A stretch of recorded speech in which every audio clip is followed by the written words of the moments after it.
Mais quand on parle d'architecture, on parle de contrôle.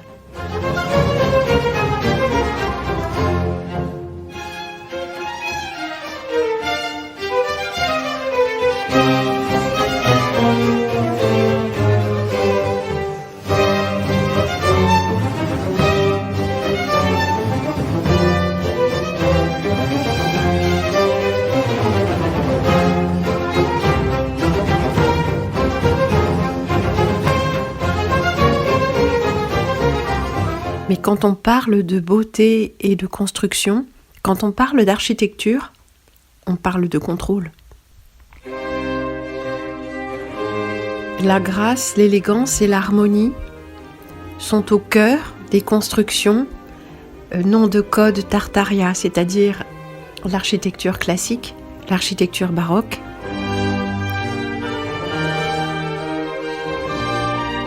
Tous les styles historiques précédents et suivants ces deux styles, bien sûr tous les styles non occidentaux, toute l'architecture des temples indiens, de toute l'Asie, l'architecture des églises russes. Mais nous avons vu qu'en fait, toutes ces choses-là, ces différenciations historiques, géographiques, culturelles, stylistiques, parfois même religieuses. En Roumanie, on a l'église catholique et l'église orthodoxe et elles n'ont pas le même style architectural. Ce sont des appartenances. Et ça, ce sont les hommes qui se sont identifiés. Vous comprenez l'idée d'identification. Ils se sont identifiés à une religion ou à une autre, à un style ou à un autre, à une école de pensée et de comportement ou à une autre. Mais finalement, tous se soumettent à une hiérarchie qui s'appelle la religion. Tous se soumettent à la hiérarchie, qu'elle soit religieuse ou sociale. Donc en fait, vu d'un petit peu plus loin, pas de différence. Nous sommes sensibles à l'harmonie qui émane de ces formes, de ces constructions, parce que ces constructions sont basées sur des rapports de proportion qui sont ceux du vivant. Vous voyez, c'était tout simple.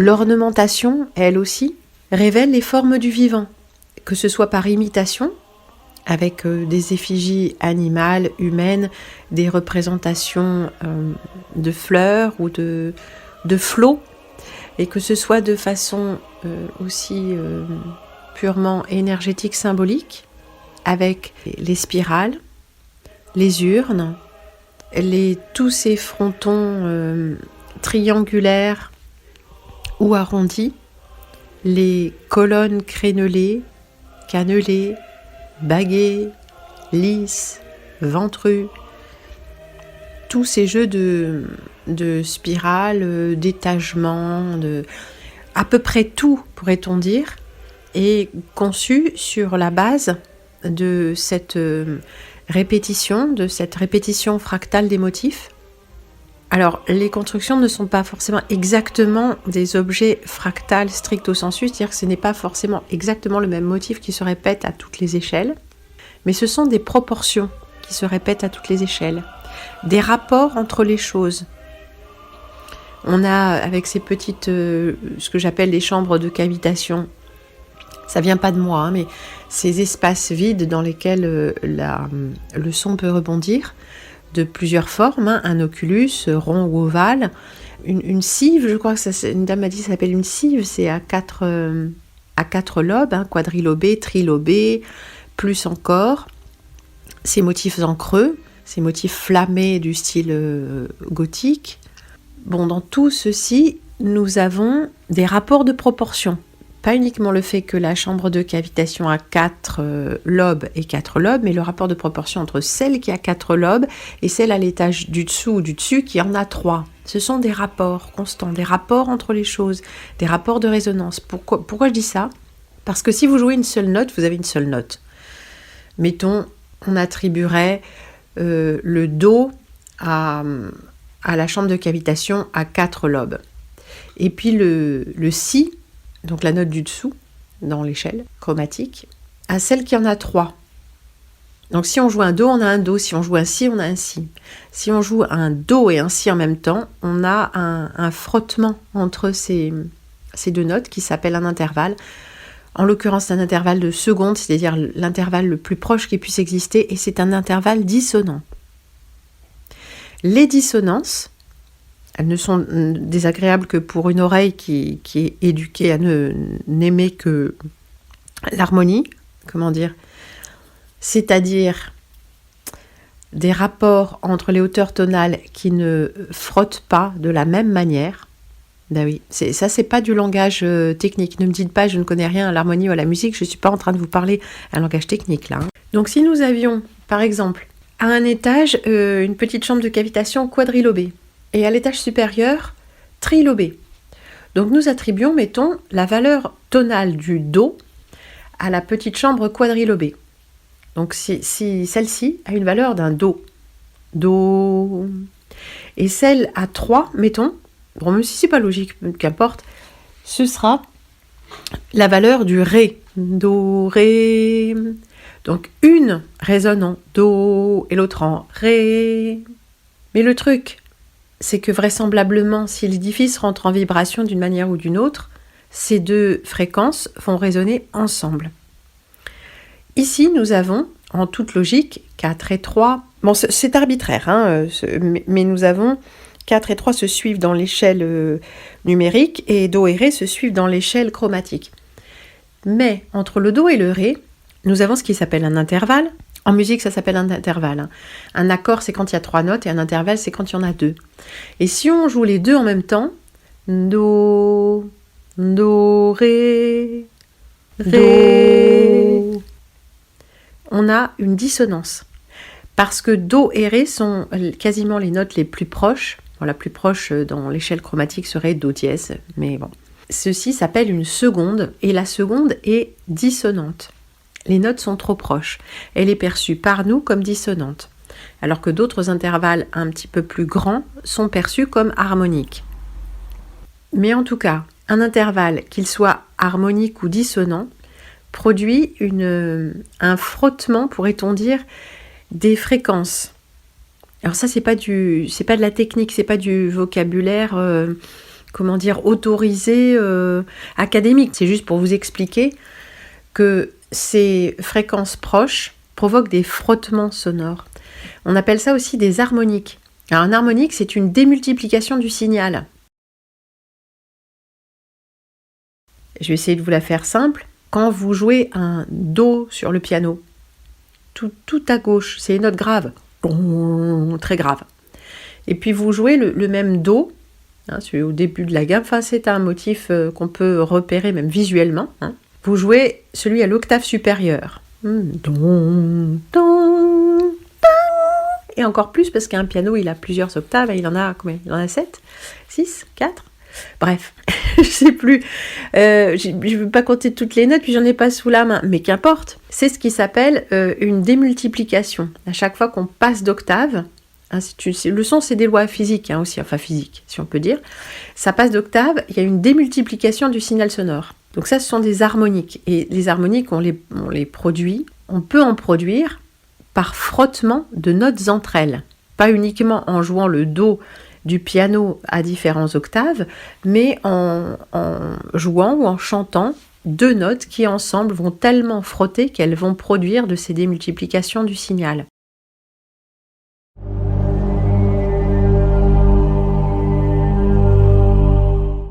Disons que pour résumer, si on produit deux notes ensemble, et pas n'importe lesquelles, d'autres notes vont émerger issues du frottement de ces deux notes initiales. Est-ce que vous comprenez ?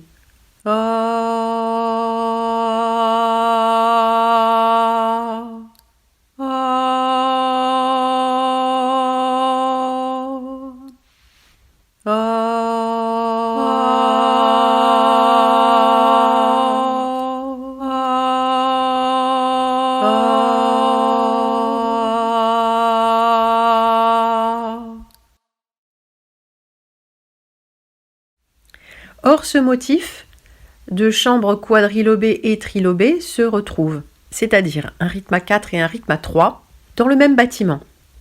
J'ai commencé à regarder ça un peu partout où je passais et je voyais des motifs composés de motifs, que sont les rosaces et autres petites niches au-dessus ou dans les voûtes. Et on n'a pas d'unité numérique d'un bâtiment. Par exemple, tout serait à 3, ou tout serait à 4, ou tout serait à 5, ou tout serait à 12. Généralement, ça fonctionne ensemble. Et ça fonctionne avec ce que j'appellerais désormais des intervalles de secondes. C'est-à-dire 1 et 2, 2 et 3, 3 et 4, 4 et 5. Qu'importe la note de départ, il faut que l'autre, celle immédiatement à côté, soit juste en dessous, juste au-dessus.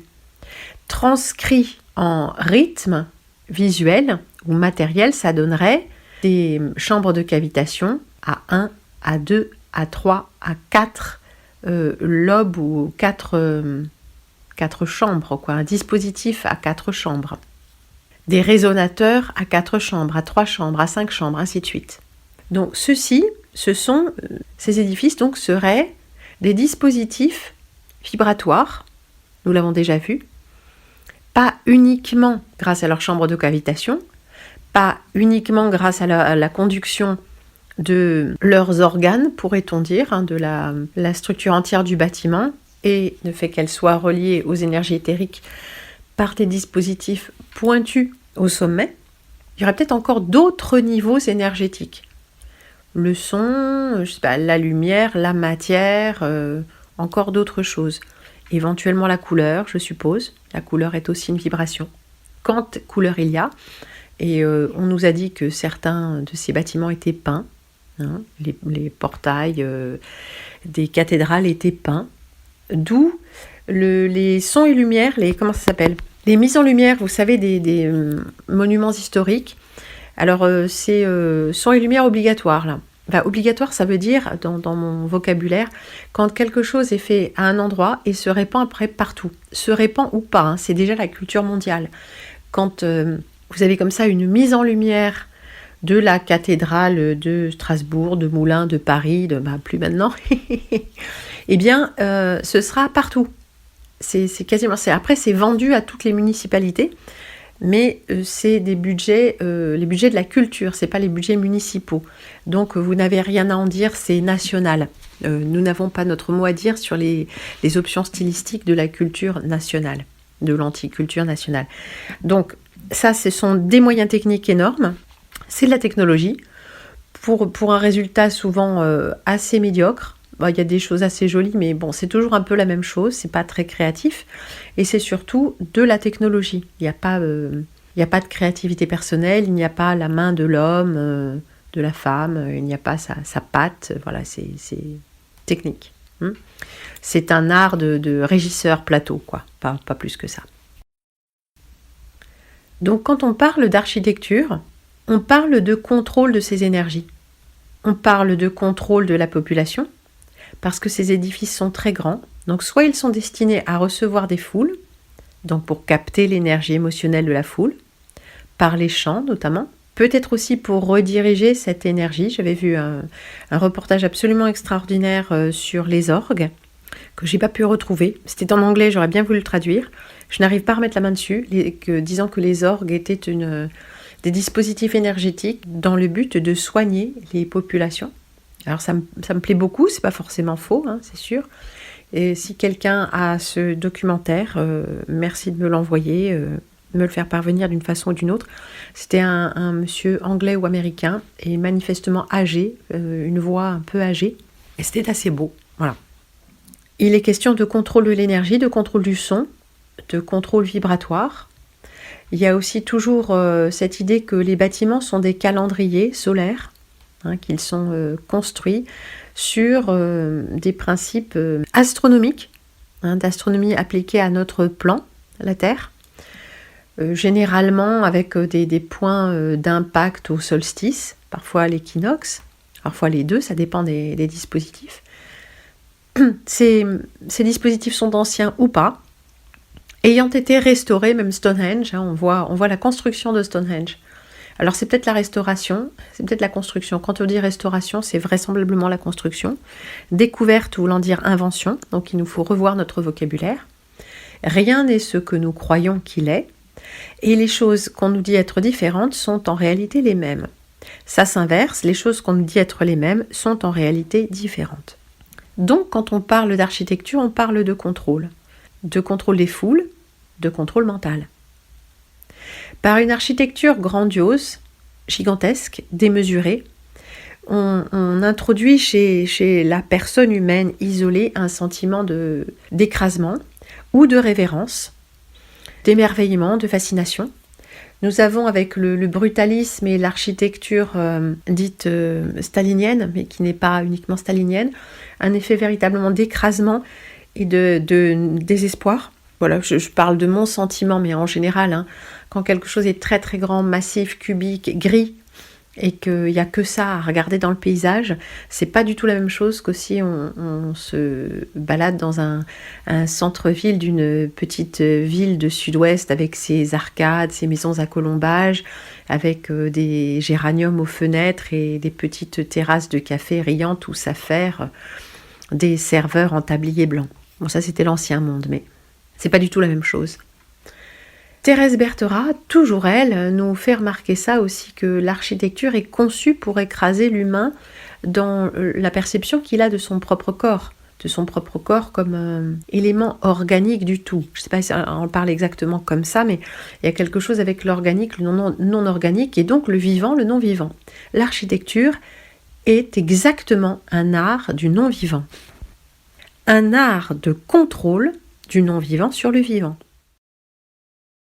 Alors vous me diriez peut-être, mais le monde naturel construit aussi, élabore et construit. J'ai fait référence naturellement à la toile d'araignée, qui est une construction élaborée en 2 ou en 3 dimensions, suivant les espèces, suivant les besoins du moment aussi peut-être, les nids d'oiseaux et d'autres constructions comme ça. Essentiellement, voilà, ce sont des terriers, bon, les castors, mais disons, ça va un petit peu s'arrêter là. Oui, la nature construit. Mais réfléchissez 2 secondes. Architecte. Alors, tecte, c'est toit, le toit, un toit sur sa tête. Et archi, c'est grand, le grand toit, un grand toit. Donc, il ne suffit pas d'avoir un toit, il ne s'agit pas juste d'avoir un toit, une petite hutte, une case, une hutte de berger, un abri, une tente, une petite hutte, comment on appelle ça, les tentes sami, enfin pas les tentes, oui, même le tipi, allons-y, toutes les petites chaumières, toutes les petites choses comme ça. Il ne s'agit pas d'avoir un toit, il s'agit d'avoir un grand toit. Il y a des étages. Réfléchissez à cette notion d'étage, d'étagement.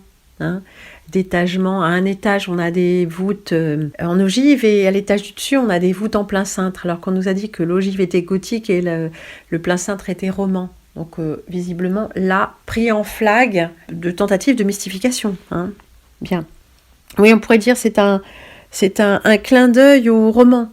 Ah ouais, peut-être, ouais. Ah bah ouais, il y en a des clins d'œil. De toute façon, à ce compte-là, l'histoire mondiale ne serait que clin d'œil sur clin d'œil, et c'est ce qui apparaît à être le cas. Des références constantes à la culture grecque tout le temps, et à la culture égyptienne, donc les anciennes cultures. Des références constantes qui s'autogénèrent comme ça, qui se reproduisent d'éon en éon. Mais j'étais sur mon idée de toit, et de toit sur une série d'étagements, des étages. La maison est à étage avec l'escalier. Ça, c'est une construction purement du mental. L'escalier n'existe pas dans la nature. Les rangées de colonnes n'existent pas dans la nature. Oui, nous avons les colonnes basaltiques, mais des rangées rectilignes. Dans la nature, tout est, comment dire, régulier, mais à sa manière, régulier, mais organique. Vous connaissez sans doute la différence, ou vous ne la connaissez pas, entre chiralité et symétrie. La symétrie, c'est quand on a quelque chose qui une symétrie verticale, horizontale, enfin linéaire, rectiligne, c'est quand quelque chose se reproduit en miroir des deux côtés d'une ligne. Une symétrie radiale, c'est quand ça se reproduit le long d'un rayon, comme on pourrait dire la rosace de la cathédrale de Strasbourg et toutes les autres rosaces. Nous avons ça dans le vivant. On pourrait dire que les rosaces sont inspirées des fleurs. Mais les fleurs ne sont pas régulières. Elles vont avoir comme base, comme plan sous-jacent, un motif régulier, mais elles ne sont pas en elles-mêmes régulières. Ça, c'est la différence entre la symétrie et la chiralité. La symétrie géométrique est parfaite, et la chiralité, c'est une symétrie relative qui s'exprime dans le vivant. Je ne prendrai qu'un seul exemple, vos deux mains. Placez vos deux mains l'une contre l'autre, ou placez vos deux mains à plat, paume vers le bas sur la table. Ce que vous observez, c'est une similitude et des différences. Vos deux mains ne sont pas symétriques, elles sont chirales. Voilà. Donc, on pourrait dire que s'inspirant du vivant, les bâtisseurs ont reproduit des formes et les ont stylisées de façon à ce qu'elles soient régulières. Mais ne pourrait-on pas plutôt penser que ces formes-là qui ont été reproduites telles quelles, dans des matériaux non vivants, dans des édifices non vivants, reproduisent le schéma de base sur lequel le vivant se développe dans ce plan.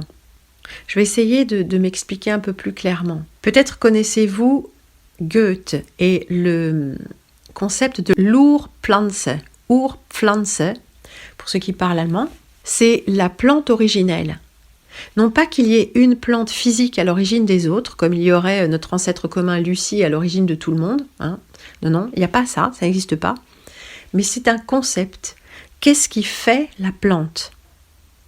Et dans la pensée anthroposophique, puisque Goethe est considéré comme le père de la pensée anthroposophique, il ne s'agit pas juste d'une compilation de caractères physiques et d'objets physiques, mais d'un processus. Le processus plante s'élève vers la lumière et s'enfonce dans les profondeurs au fur et à mesure qu'il atteint son développement et sa maturité.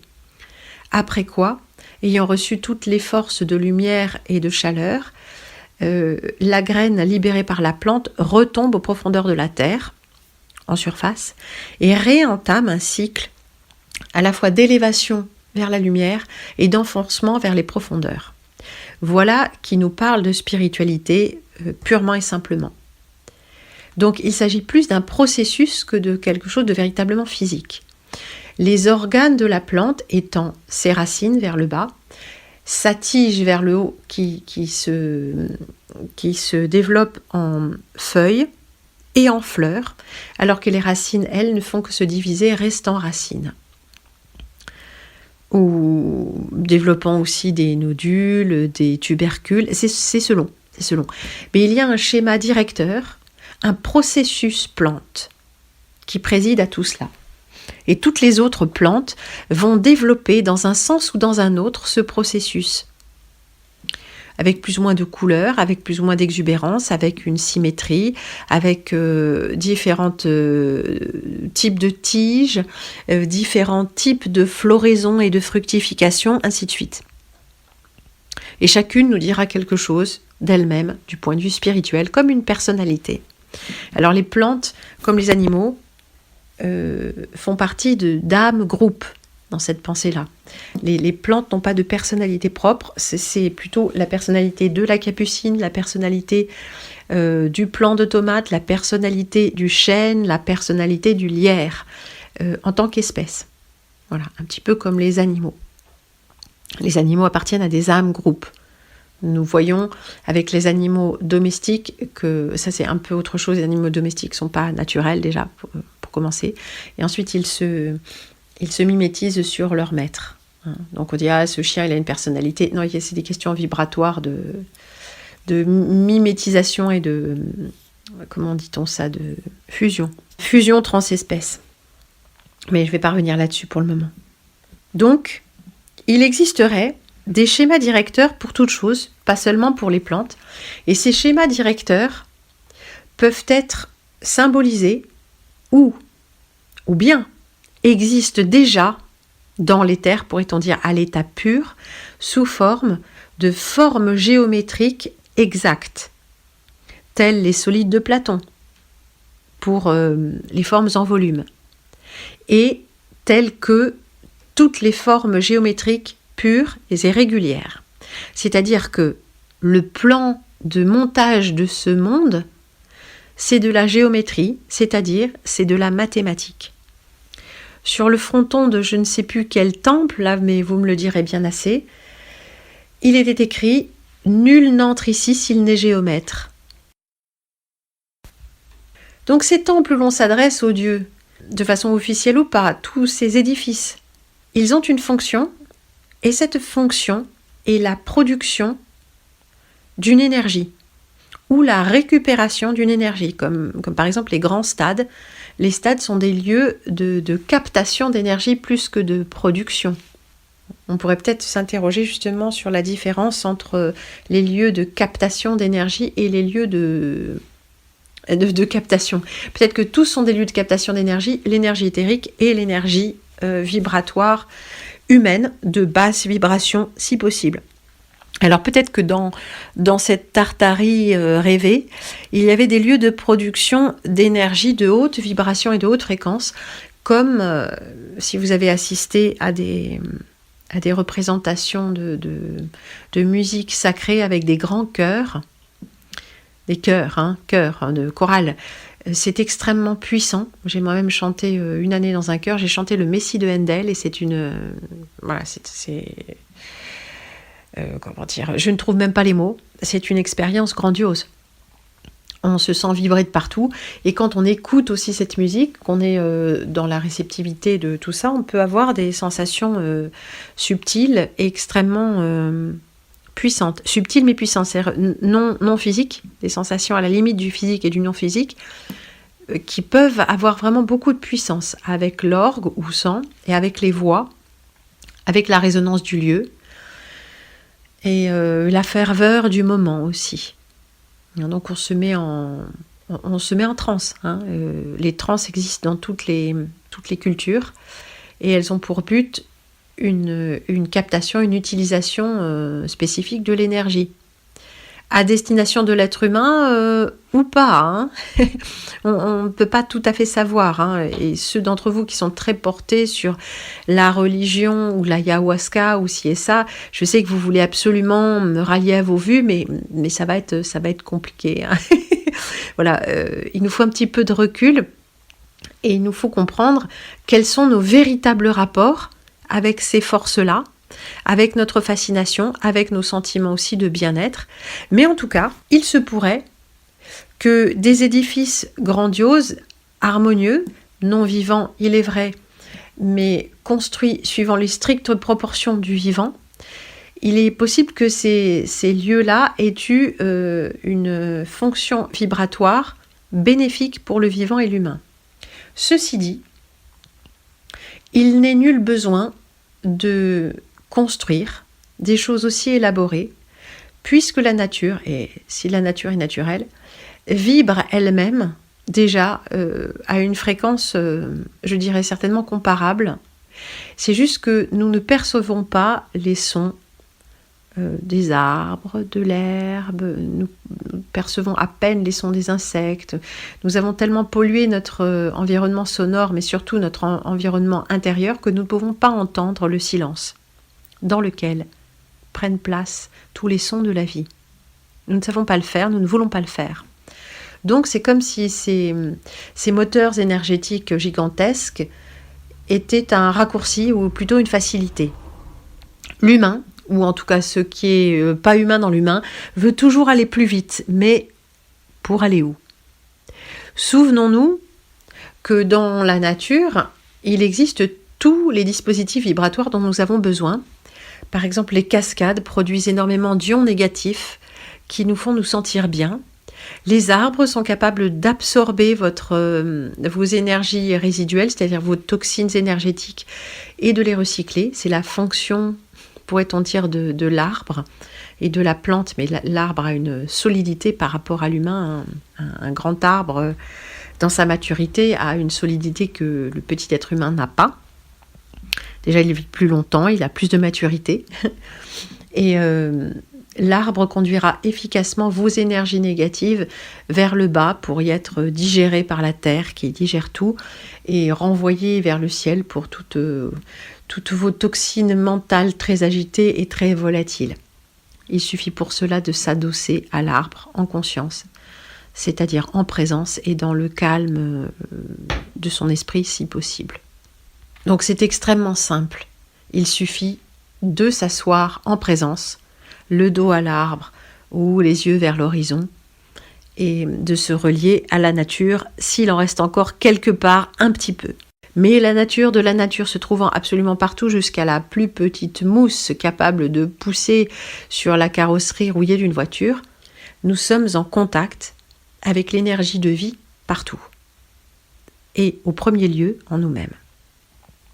Donc, cette architecture qui est hors de proportion avec justement les proportions humaines sert à un propos qui n'est peut-être pas celui de notre bien-être, mais celui de notre contrôle, et de notre contrôle en tant que groupe.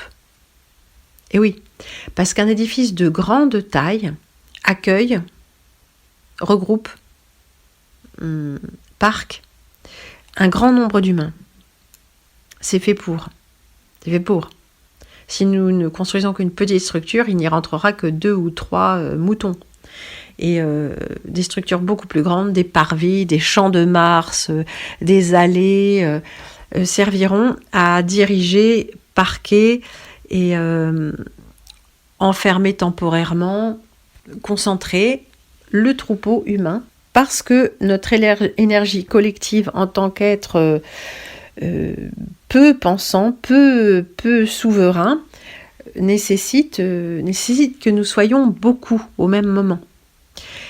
Souvenez-vous qu'on ne manipule pas une foule comme on manipule un humain et qu'on fait faire à des foules, à des regroupements d'individus, des choses qu'on ne pourrait pas obtenir d'un individu tout seul. Il y a une transe collective qui joue et beaucoup d'entre vous certainement se sont toujours tenus à l'écart de tous ces mouvements de foule parce que nous sentons instinctivement que nous sommes vite exaltés et que nous pourrions faire des choses qui dépasseraient nos choix.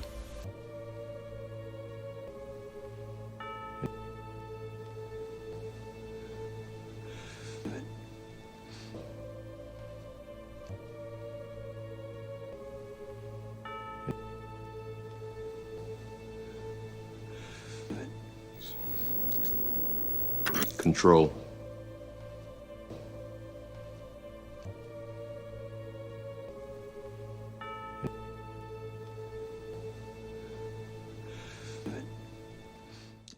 Built to keep us under control in order to change a human being into this.